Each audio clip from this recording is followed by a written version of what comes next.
Hey guys, welcome back to the channel, and today I'm going to continue the third part of my little series on crankbaits. We started with shallow divers or square bills.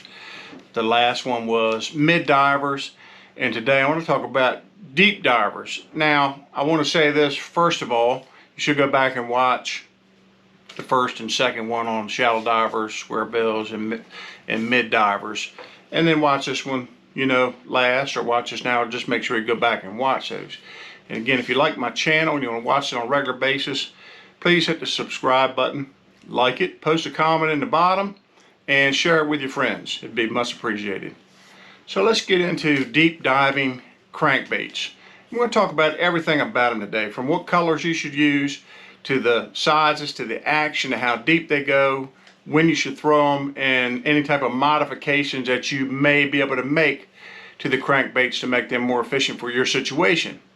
So first, let's talk about depth. A deep diving crankbait, I'm generally going to categorize that as one that dives 14 or 15 feet on down, and now they have actually a couple to go. They claim to 30 feet or more.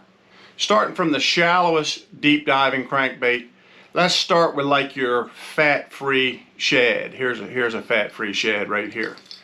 It's made by Bomber. It goes about 14 to 16 feet ish. They say 14 to 18. Don't know about the 18, maybe on like 6-pound fluorocarbon or something like that, but I'm just not going to throw that on anything like that. So anyhow, 14 to 18 feet. It's good bait. It has a more of a flat body style this way. So it has a little bit of a tighter wobble than some of the, the bigger deep diving crankbaits out there, a little bit different type of action. I find that when you're in that range, for me over the years, I catch more fish on the fat-free shad than the other ones. It seems to be a better fish attractor in that range. If they could get that down, deeper, it may do better down there than some of the other crankbaits. I don't know that they can accomplish that or not. So anyhow, the next one in the list that I would be talking about is the Norman DD22. DD stands for Deep Diving 22 foot, but it won't go 22 foot. It goes about 18 feet, maybe 20 at the absolute most on a long cast, 10-pound fluorocarbon. And here's a couple of them here. This is sun perch, and here's old standby chartreuse blueback. Got a pretty good loud knock rattle in it, and it has a wide wobble. And I'm going to tell you something about the wobble with these crankbaits. When you get deeper, you really kind of need the wider wobble. And the reason you need that wider wobble, because you need it to displace a lot of water. Because the deeper you go, most of the time, the harder it is for a bass to be able to locate your bait because of light penetration down at those deep depths like that. So, you want to stick with certain colors, which we'll talk about, and the wide wobble tends to work a little bit better, I believe, deep diving crankbaits, with the exception of crystal clear water. So the next one on the list is the 6XD. Now the 6XD claims to go 18 to 20 feet. 6XD, Strike King. Here's one here. This is chartreuse sexy shad with a pale back on it. Has a right loud rattle in it, not quite as knocky as the DD22, a little bit more high pitched. It's a little bit smaller body than the DD22, about the same size body as the fat-free shad, a little bit rounder body, has a little bit wider, wobble. Probably, the 6XD is probably the fishing standard for deep diving crankbaits. It's probably been more fish caught on a 6XD deep diving crankbait than all the other crankbaits combined. It just is a fish catching bait. It has good action, good wobble, nice rattle, holds up well, and gets to the depths that it claims it gets to. And then finally, we're going to talk about today, as far as particular baits, is the deepest diving of all the baits, other than a couple of the claimed 30-foot baits, like the Man's 30-foot plus, and I think 6 Cents makes one that they claim gets to 30 feet. But it's the 10XD. And here's the 10XD. Now, that's a big bait. I want you to look at that next to the 6XD. You know, it's bulk-wise, it's probably, you know, twice the size of the 6XD. Has a pretty wide wobble. This bait gets to 25 feet plus on a long cast. And you can certainly cast it a long way with the right rod setup because it's heavy. It has a big, loud, almost like a one knock sound inside of it. And that's a good bait when you really need to get to that 25-foot range-ish without any supplemental ways to get there. And let's talk about colors. So colors for deep diving crankbaits, you just really need to keep it really simple. Because like I said earlier, deep water doesn't transmit light. Things don't show up near as well. A lot of things disappear in deeper water, are very hard to see.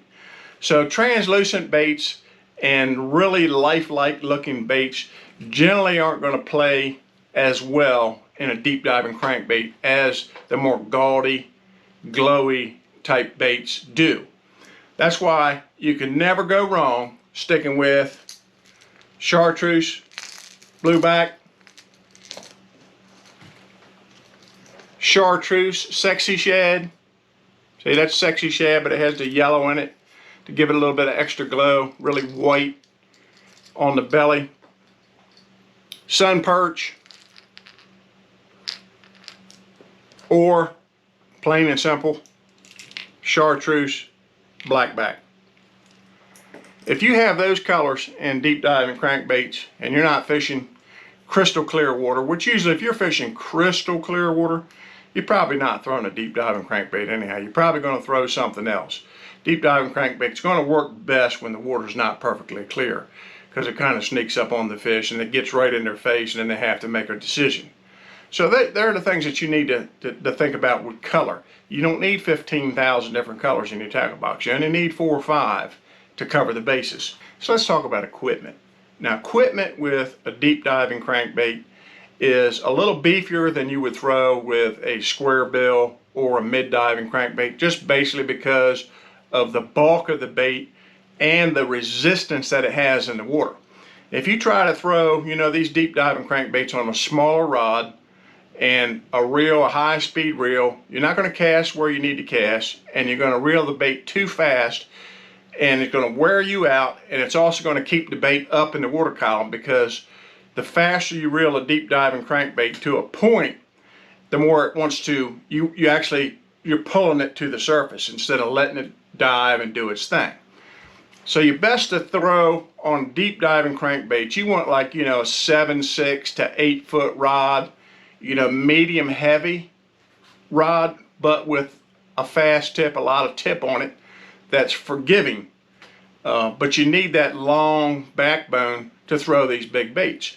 And with the 10XD, you may even have to throw that so that you can even throw it on a heavy rod, a heavy fast rod, because it's just such a big bulky bait that you're not going to be able to accurately throw it on a smaller rod or a rod that has a lot of tip on it, more limber type rod.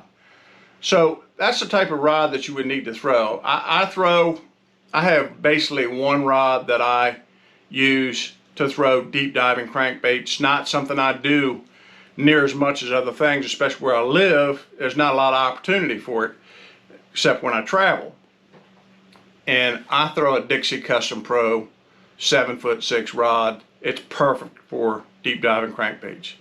My line, that just doesn't ever change. That doesn't change from square bill to mid depth to deep diving for me.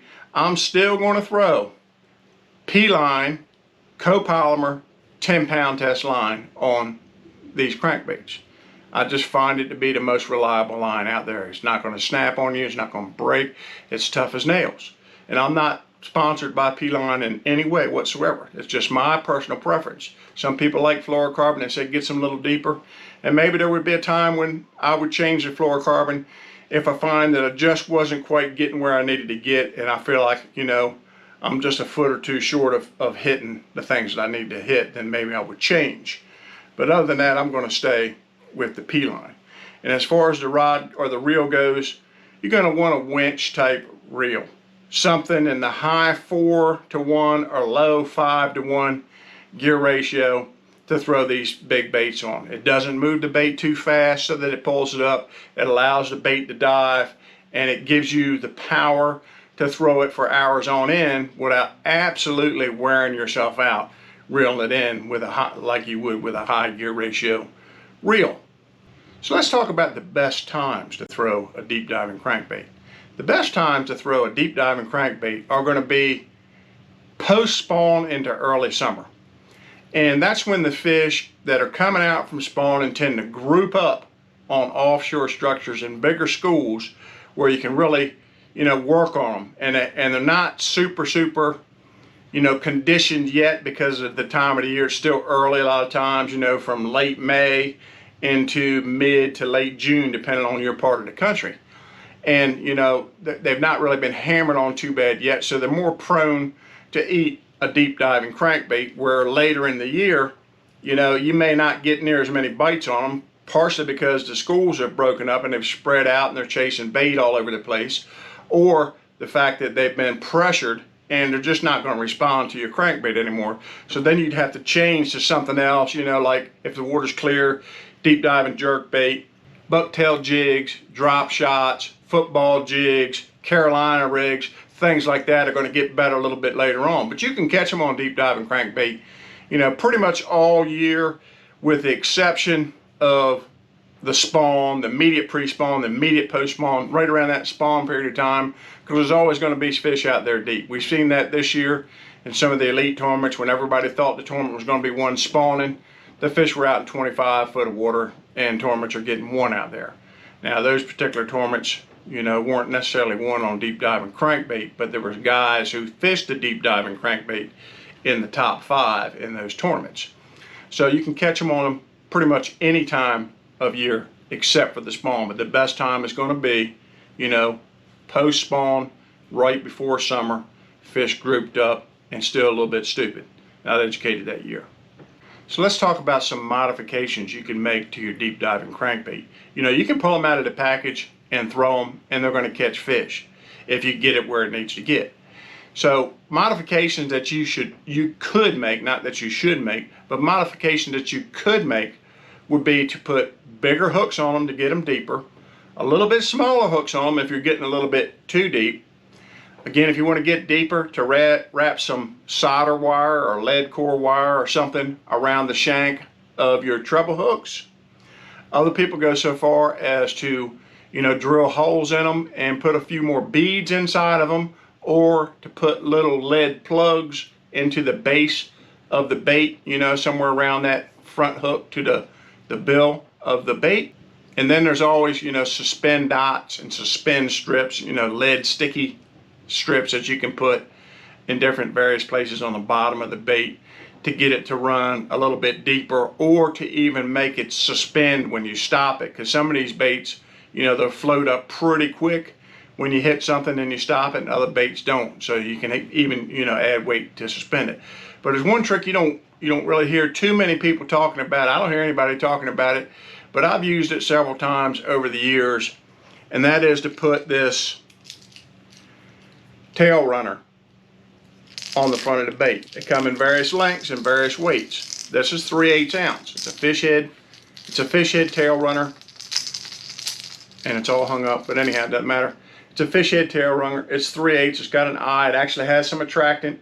It actually makes the fish think that this small bait is chasing a smaller bait, which elicits a response too. But what this bait does is that pulls the bait down even farther. Or I find that what you can do with it also, as you make a long cast and you're approaching your target, then you just stop it, and it will literally drag that bait down. So you just count it down, maybe a half a foot a second or so. It'll actually drag that bait down, and then you can start reeling it again, and you can hit your bait. And they make different lengths of this, so that it doesn't affect the action too much. And it doesn't affect the action very much at all from what I've noticed, but it will get it down there. So that's a modification that you can do without really modifying your bait, is to add the little tail runner. A booyah little add-on here. Now there's a couple other tricks that you can use for deep diving crankbaits, some of which, you know, aren't allowed in some tournament situations, but if you're just out there fishing for fun, you can certainly do it as long as your state and local authorities say that you can do it in your state. Now I'm not familiar with every state's law, so that's why I'm saying that. And that's a technique called strolling. Some of you have heard of it, some of you have not. How does strolling work? Well, strolling works like this. You've located a rock pile in 25, 30 foot of water. You got a 6XD that's not going to hit it. You don't own a 10XD that's going to hit it. You don't own a bait that gets down that deep. You haven't altered your bait, and you don't have one of these hitchhikers on the front here to get the bait where it needs to be. So your only option in most situations would be to throw something like a jig or a Carolina rig, shaky head, drop shot, something like that down to those fish and try to catch them. And that may catch fish, but sometimes the bigger fish are going to eat the crankbait. So what you would do is you'd locate that spot. You'd get, you know, as close as you could get to that spot without disturbing the fish necessarily. And then you make a long cast, as long as you can make, across it. You take your spool on your reel in the free spool, and you turn around with your boat and you trolling motor 30, 40, 50 yards directly away from where you cast. You stop and then you start reeling. And it'll get that bait, because now that bait is so far out there that it will get down, you know, sometimes 5, 6 feet deeper than the bait is rated for when you're strolling. And you know, this technique was first kind of exposed to the public by the Bassmaster Elite series back in the day when they were on Douglas Lake in Tennessee, and you know, pretty much everybody in the top 5 was strolling, and then they outlawed it because, you know, they said it was too close to trolling, so they just weren't going to allow that technique in the Bassmaster anymore. But you can certainly do that on your own if your state allows it, of course, and that'll get your bait to places where those fish have not seen that bait before, if everybody's not doing it. Now, if you're doing it on Douglas Lake, I can guarantee you that everybody does it there. So some of these other places, maybe not. One other simple modification that you can make to your deep diving crankbait is literally just to sharpen your bill. And sharpening that bill, you know, may get you another foot or so. Problem is, if you're bouncing around in a bunch of rocks, it's just going to get tore up easier if it's sharpened. So that might not be your best option, but that is something that will just give you a little bit more. So if you remember these tips, you know, from which baits go how deep, what colors you should throw, what equipment you should use, what line size you should be throwing, what modifications you can make or special techniques that you may be able to use, and you go and apply these on your body of water that has fish that get that deep, then you will be a better fisherman. Again, thanks for watching, and have a blessed day.